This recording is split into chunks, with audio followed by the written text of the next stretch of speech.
우리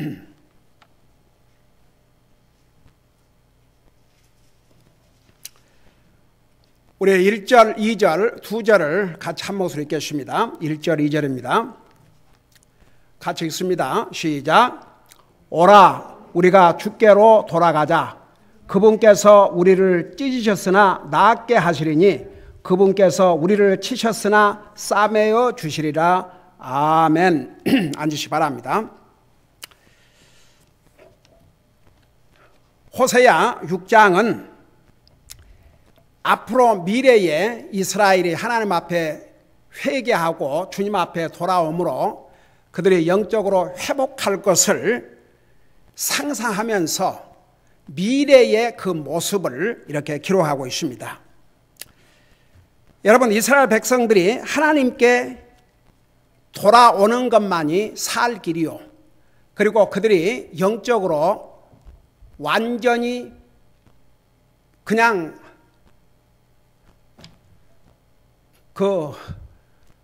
뱅크랍시 파산을 했죠. 우리 디모데전서에 보면은 믿음에 파산했다는 그런 용어를 기록하고 있습니다.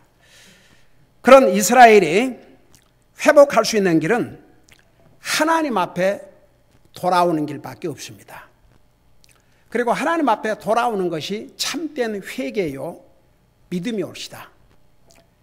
시작을 이렇게 말씀하고 있어요. 오라, 우리가 주께로 돌아가자. 와, 이 얼마나 듣기에 아름답습니까? 우리가 주께로 돌아가자. 이것이 개인적으로도 사는 길이고 국가적으로도 사는 길이었습니다. 여러분, 오늘날도 마찬가지입니다. 하나님 모르는 사람 하나님 앞에 돌아와야 영원히 삽니다. 끝까지 하나님 앞에 돌아오지 아니하고 이 세상을 떠나면 다시는 길이 없습니다. 세컨드 찬스가 없습니다. 영원히 하나님으로부터 관계는 끊어지고 다시는 하나님 앞에 돌아갈 수 없이 영원한 지옥에 갑니다. 그래서 개인적으로나 국가적으로나 하나님 앞에 돌아오면 그게 바로 사는 길입니다. 그러니까 이스라엘 백성들이 이제 언젠가는 이럴 날이 와요. 그러니까 호세아 선지자를 통해서 이스라엘 백성들이 회개하고 주님 앞으로 돌아오는 그 미래의 모습을 이렇게 기록하고 있습니다. 얼마나 기분이 좋습니까? 오라, 주께로 돌아가자. 여러분 한번 따라해 보세요. 오라, 우리가 주께로 돌아가자. 얼마나 기분이 좋습니까? 주님 곁을 떠나자가 아니고 주님께로 돌아가자. 이게 바로 진정한 회개고 정말로 영적으로 부흥하는 그런 모습입니다. 그래서 이제 이스라엘 백성들이 현재는 지금 호세아 선지자를 통해서 이렇게 주님의 메시지를 전하고 있음에도 불구하고 그들은 이 호세아를 통해서 주신 하나님의 경고의 메시지, 사랑의 메시지, 언약의 메시지를 듣지 않았어요. 끝까지 불순종했습니다. 결국 나라를 잃고 다 포로로 잡혀갔지요. 아수르 나라에. 근데 하나님께서는 호세아 선지자를 통해서 미래에 그 이스라엘 백성들이 현재의 모습은 그러지만 주님 앞에 돌아올 것을 미리 이렇게 알려주신 것이죠. 그러면서 이게 뭐라 하십니까? 와, 오라, 우리가 주께로 돌아가자. 그러니까 1절은 이스라엘 백성들이 개인적으로 민족적으로 하나님 앞에 돌아가는 회개의 운동, 정말 하나님을 다시 찾는 이런 아름다운 모습을 미리 이렇게 보여주고 있습니다. 그러면서 동시에 1절에는 우리가 믿는 하나님은 어떤 분이신지를 또 자세하게 설명해 주고 있습니다. 이 한 절 속에 아주 많은 의미가 있습니다. 자, 보니까 여기에 오라, 우리가 주께로 돌아가자 그러면서 그분께서, 우리 하나님께서 우리를 찢으셨으나, 여러분 그 5장에서 보면 하나님께서 이스라엘 백성을 심판을 하시는데 14절 봐요. 5장 14절에 뭐라 그랬습니까? 5장 14절에 보면 내가 에브라임에게는 사자같이 되고 유다의 집에게는 젊은 사자가 되어 나 곧 내가 찢고 떠나가리라. 이스라엘 백성들의 그 악을 하나님께서 심판하시는데 마치 사자가, 젊은 사자가 물어뜯고 찢는 것처럼 그렇게 심판하실 거라고 그랬습니다. 그래서 여기에 그분께서 우리를 찢으셨으나 이것은 하나님께서 이스라엘 백성에 대한 그들의 악에 대한 심판을 의미하고 있습니다. 여러분 보세요. 우리 하나님은 사랑의 하나님이십니다. 성경 창세기 1장부터 요한계시록 마지막 장까지 하나님의 사랑이 가득 차 있습니다. 그러면서 동시에 하나님은 심판의 하나님이십니다. 근데 많은 사람들이 하나님에 대해서 좋은 부분은 듣기를 원하고 자기들이 듣기를 원치 않는 부분은 안 들으려고 그래요. 하나님은 사랑의 하나님, 하나님은 자비의 하나님, 하나님은 용서의 하나님, 하나님은 정말 참으시고 그런 하나님이시지만 동시에 하나님은 공의의 하나님이십니다. 그래서 악을 심판하시는 하나님이십니다. 그걸 많은 사람들은 원치 않습니다. 여러분 히브리서 9장 27절에 한 번 죽는 것은 정한 것이요 모든 사람이 죽어요. 한 번 죽어요. 육체적으로 구원받지 못하고 죽으면 자 두 번째 사망, 영원한 지옥입니다. 다시는 하나님 앞에 갈 수가 없습니다. 여러분 누가복음 16장에서 부자가 이제 죽어서 이 땅에서는 부자였지만 지옥 가서는 물 한 방울도 마실 수 없는 상태에서 자기가 멸시하고 무시하고 자기 집 앞에서 거지 생활을 했던 그 나사로를 보내서 그 나사로로 하여금 손가락에 물을 찍어서 내 혀를 서늘하게 해달라고 그러지 않습니까? 근데 이제 더 이상 무슨 낙원에서 지옥에 물 갖다 주고 지옥에서 다시 물 마시러 나오고 할 수 없다는 거 분명하게 말씀해 주셨죠. 그러니까 저는요 그 대목을 읽을 때마다 참 어메이징인 게 이 부자가 지옥 가서 전도 안 가세요.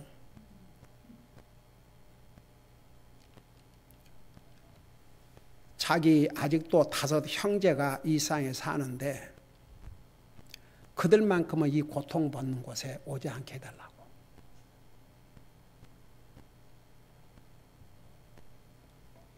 여러분 한번 생각을 해볼 필요가 있지 않습니까? 그는 지금 지옥에 가서 물 한 방울을 마실 수 없는 고통 속에서 내 형제들만큼은 이곳에 와서는 안 되겠구나. 그러니까 살아 있을 때 형제의 우애가 있었던 사람 같아요. 뭐 나도 여기 왔는데 다 여기 와서 고생해야지 이게 아니죠. 애원을 했어요. 내 형제들만큼은 이곳에 오지 않게 해달라.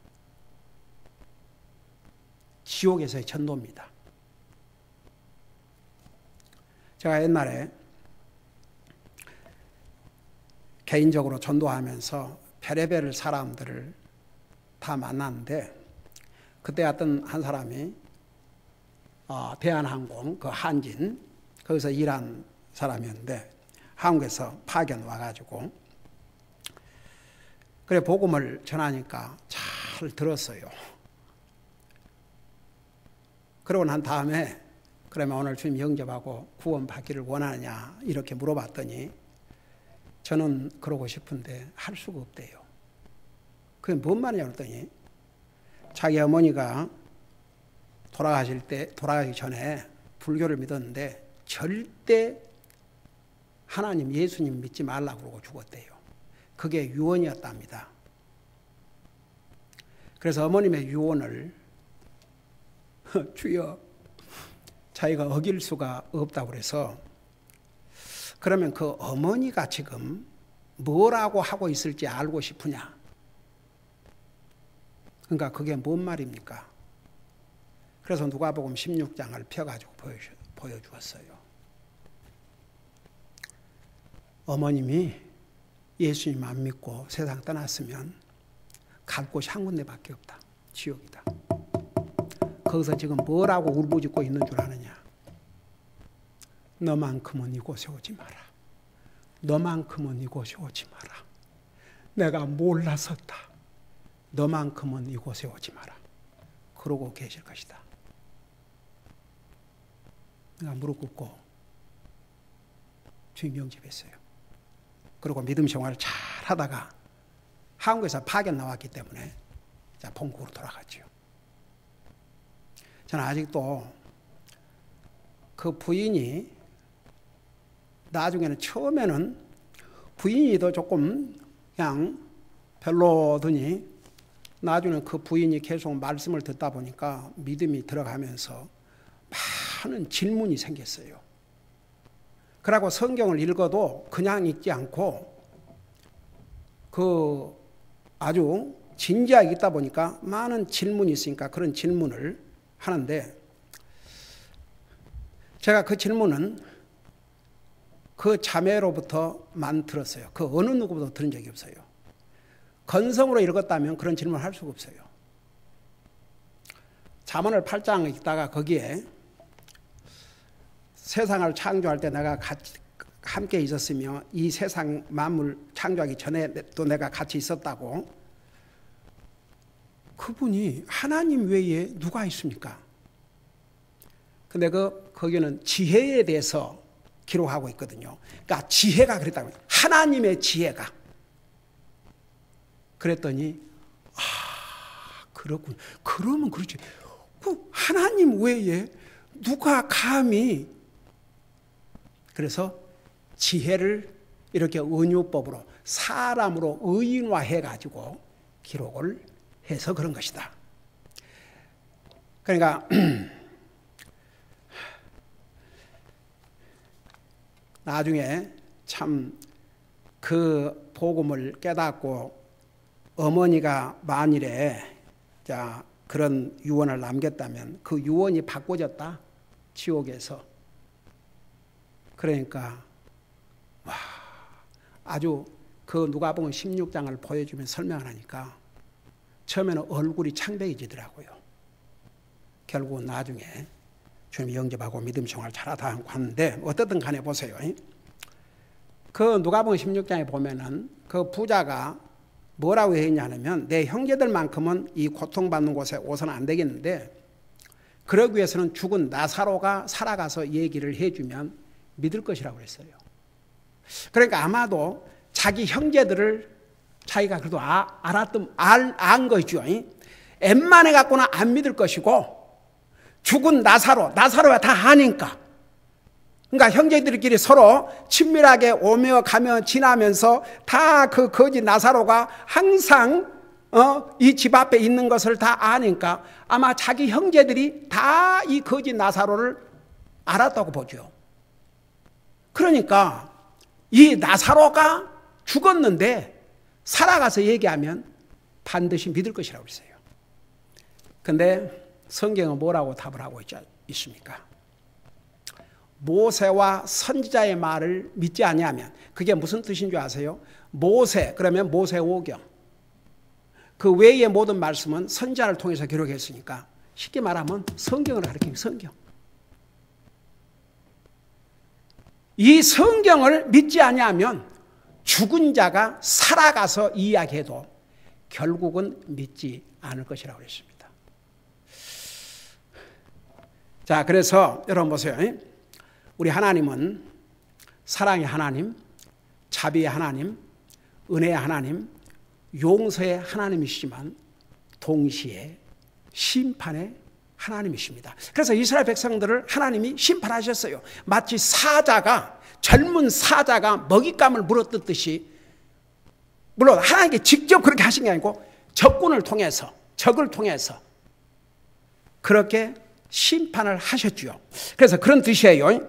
그분께서 우리를 찢으셨으나, 그리고 이제 그 마지막 부분에서는 우리를 치셨으나, 그래서 여기에 찢으셨다, 치셨다. 이것은 이스라엘 백성을 향한 하나님의 심판을 지금 말씀하고 있습니다. 근데 보세요. 하나님이 심판하신 것으로 끝나지 않으셨어요. 여기서 우리 하나님이 어떤 하나님이신가를 또 볼 수가 있습니다. 그러니까 첫째는 보세요. 우리 하나님은 심판의 하나님이세요. 하나님은 찢으시고 치시고 심판 하나님이시지만 그것으로 끝나지 않아요. 우리 하나님 어떤 하나님인 줄 아세요?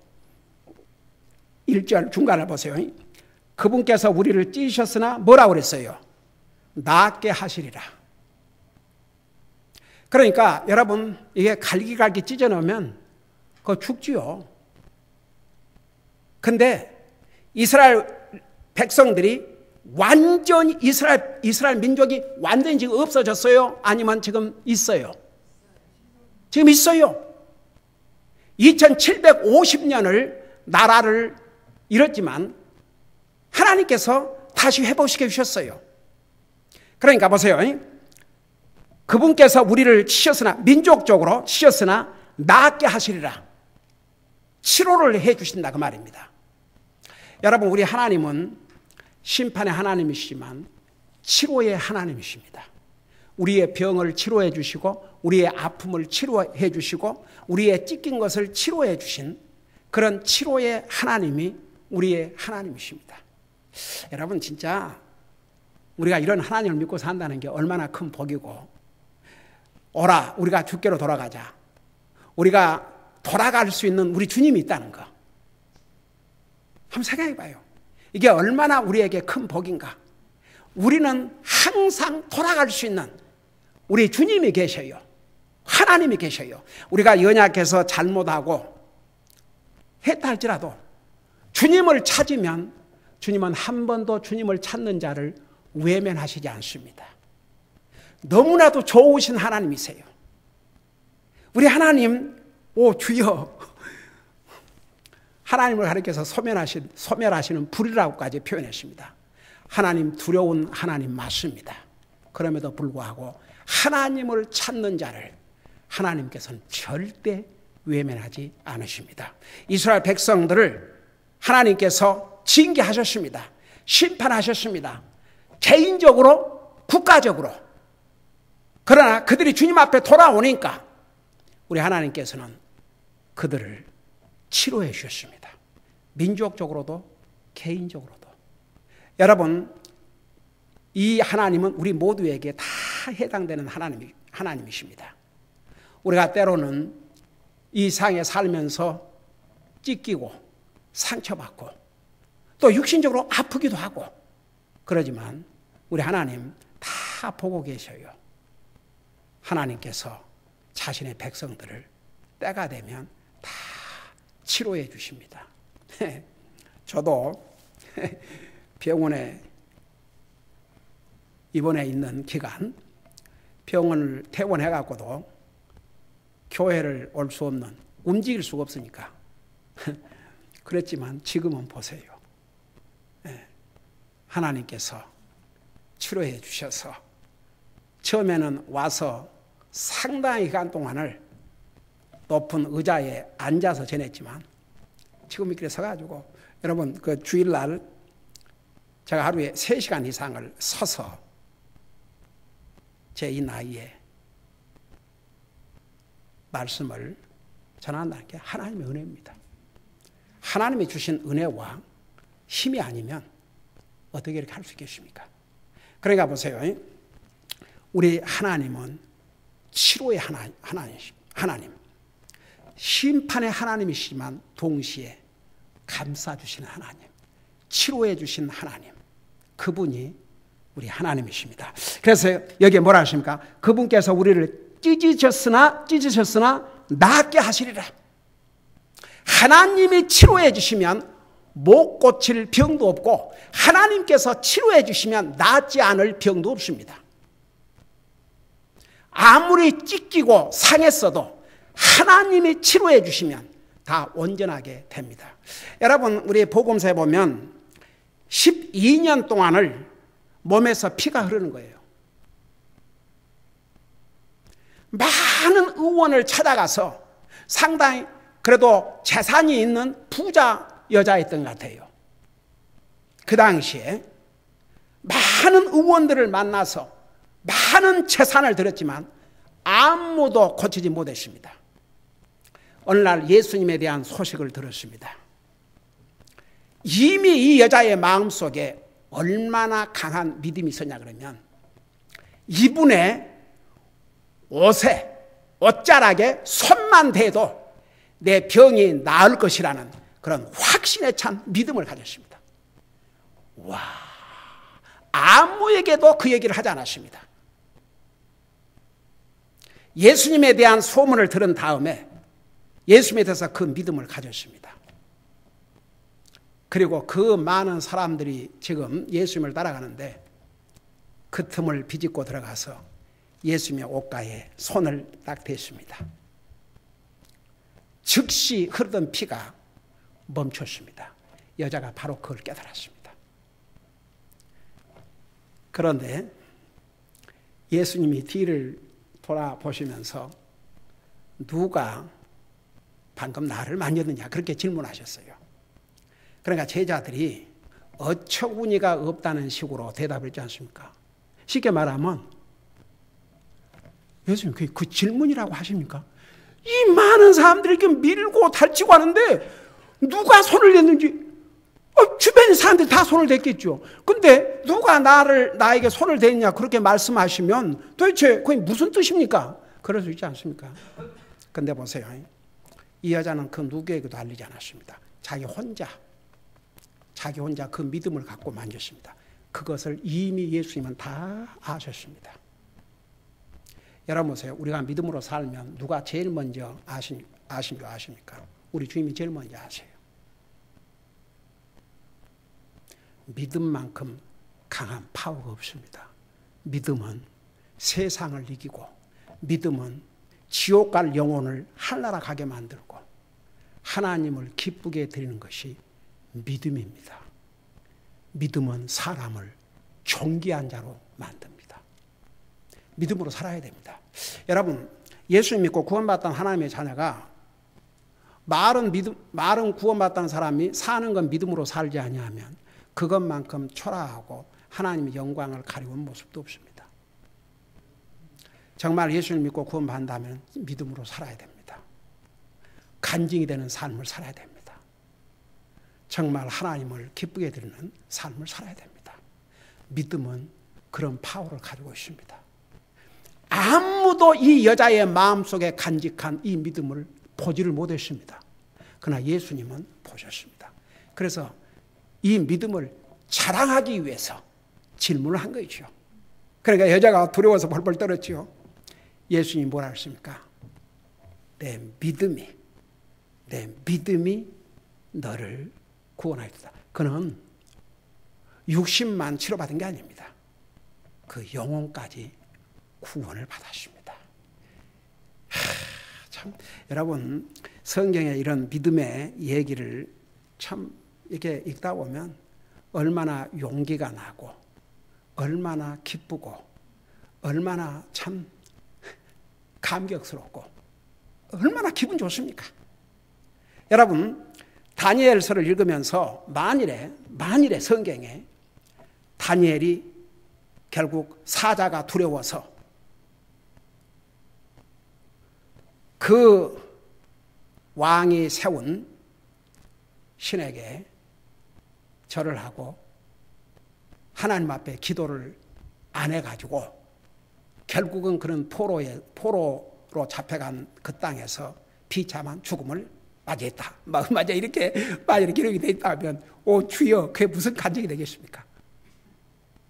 근데 다니엘이 30일 안에 그러니까 그 왕 외에 그 어떤 신에게도 기도하면 사자굴에 던지는 것을 알고도 하루에 3번씩 창문을 열고 다른 사람이 다 보든 말든 상관없이 기도를 했지 않습니까? 사자굴에 던짐을 받았죠. 얼마나 우리 주님이 그 믿음을 통해서 영광을 받았으면 주여 사자의 입을 다 봉했습니다. 사자가 손도 못 대게 했습니다. 믿음으로 대승리했죠. 얼마나 그 읽으면 재밌어요.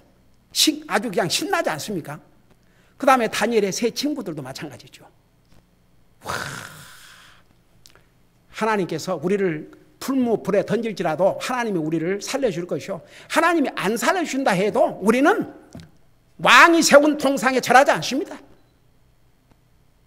불에 던졌지 않습니까? 얼마나 우리 주님이 감동받으시고 기뻐하셨으면 주님이 직접 그곳에 가셨어요.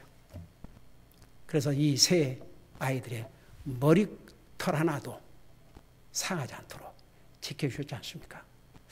여러분 참 얼마나 정말 주여 얼마나 신나는 이야기들입니까? 믿음의 승리지요. 그러니까 보세요. 우리가 믿는 하나님은 이런 하나님이 올시다. 그래서 하나님께서 심판하셨지만 나게 해준다 그랬어요. 그분께서 우리를 치셨으나 싸매어 주시리라. 자, 여기에 우리를 치셨다 그랬는데 그 영어로는 뭐라고 하냐면 스미튼, 아주 박살을 냈다 그런 뜻입니다. 근데 그걸로 끝나지 않으셔요. 우리 하나님은 심판하셨지만 싸매어 준다고 그랬습니다. 싸매어 준다는 얘기를 영어로 바인드. 여러분 어디 다쳤을 때 이렇게 붕대를 해서 더 이상 상처가 나지 않도록 잘 치료가 되도록 그렇게 묶어주지 않습니까? 그런 모습으로 우리 하나님께서 잘못에 대한 심판을 하시지만 하나님께서 감싸주시고 치료해 주시고 안아주시고 오 주여 보호해 주신 그분이 바로 우리 하나님이십니다. 우리 하나님은 심판의 하나님이십니다. 그러나 동시에 치료의 하나님이시고 감싸주신 하나님이시고 우리의 상처를 어루만져 주시는 그런 하나님이 또 우리 하나님이십니다. 이런 하나님을 우리가 믿고 산다는 게 얼마나 큰 복입니까? 그런데 이 하나님께로 돌아가자. 하나님께로 돌아가는 길이 바로 사는 길이었습니다. 그래서 그 2절 마지막 절에 보면 우리가 그분의 눈앞에서 살리로다 그랬어요. 그러니까 죄인이 사는 길은 하나님 앞으로 돌아가는 길밖에 없습니다. 우리가 개인적인 삶에서 혹시라도 우리의 영적인 삶에서 하나님을 멀리 했다든지 또 우리가 이 세상에 살면서 여러 가지 아픔과 상처를 당했다면 우리가 갈 곳이 있습니다. 우리에게는 주님께로 가면 됩니다. 주님께로 가면 우리 주님은 우리를 안아주시고 치료해 주시고 어루만져 주시고 위로해 주시고 오 주여 이런 하나님이 우리 하나님이라는 거 우리는 결코 잊으면 안 됩니다. 기도하십시다. 사랑의 아버지 하나님, 이스라엘 백성들이 하나님의 말씀을 불순종하고 우상 숭배를 함으로 결국은 하나님의 심판을 받고 나라를 잃고 포로로 잡혀가게 됐지만 그러나 이스라엘 백성들이 주님께 돌아옴으로 살 길을 찾게 된 것을 이 6장에서 이제 배우고 있습니다. 우리 아버지 하나님, 우리는 항상 주님께로 돌아가고 항상 주님을 찾는 그런 삶을 통해서 우리의 영적인 삶에서 조금이라도 세상에 물들거나 세상으로 빠지지 않게 하시고 영적으로 승리의 삶을 살게 하시고 하나님을 향한 강한 믿음으로 말미암아 세상도 이기고 주님을 기쁘게 드리는 삶을 살 수 있도록 항상 주님을 찾고 주님을 가까이 하는 우리가 되게 하여 주시옵소서. 감사합니다. 사랑합니다. 예수님의 이름으로 감사 기도하옵나이다. 아멘.